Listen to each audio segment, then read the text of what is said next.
Hi, Miss Charlie. Thank you for coming to our data chat meeting. I'm really excited to share with you the new progress monitoring scores we've received. I'm excited to see them.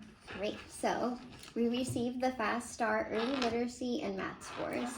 So we're going to first compare the first scores to the second scores and to see if there's any improvement or in any areas that we need to focus on. Great. So let's start with Chad. Okay. So starting with Chad, in September, we see his early literacy score was at a 469 and his math score at a 822. Okay. And in January, his reading score jumped from 870 and his math score increased to an 894. Oh, Yay, you should be so excited for Chad. All right, so let's look at the next student. We're going to look at Jay. So in September, his early literacy score was at a 735 and his math score a 769.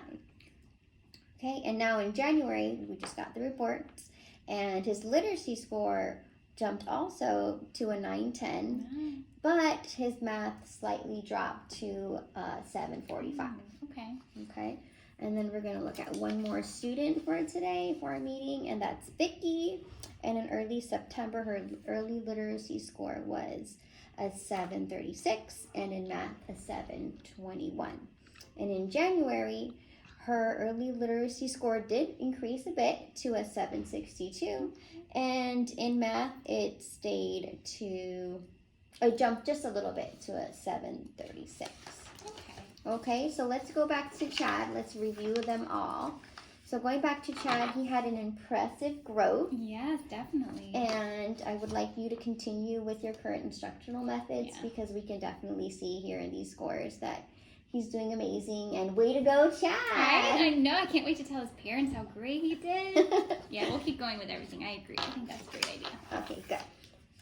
And so next, looking at Jay, and his overall scores for literacy instruction seems to be on track.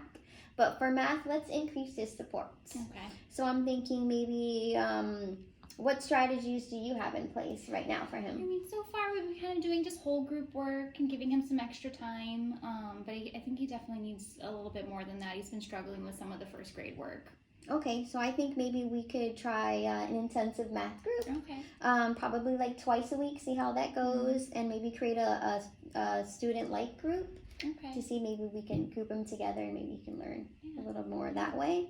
And then finally, let's go back to Vicky. So she is still continuing to show that she's in the intervention stage and would require continued supports in both literacy and in math. Okay. I would possibly consider adding her into the intervention group for math with Jay. I think that'd be great. What do you think? I think they could work really well together. They have some really good similar needs and skills, so that could be great. And we could really work the schedule out for that to be possible. Wonderful. Okay, so at our next data chat meeting, please bring in some data that you have from your assessments, just to see if the intense intervention is helping and if it'll be effective. Perfect. So I'll do that. let's see. So moving forward, I think you're doing an amazing job. Our kids, we were seeing growth, and we just need some extra supports, and that's why they're here. So thank you so much, Miss Charlie, for meeting with me. See you next time. Okay, see you next week. Bye.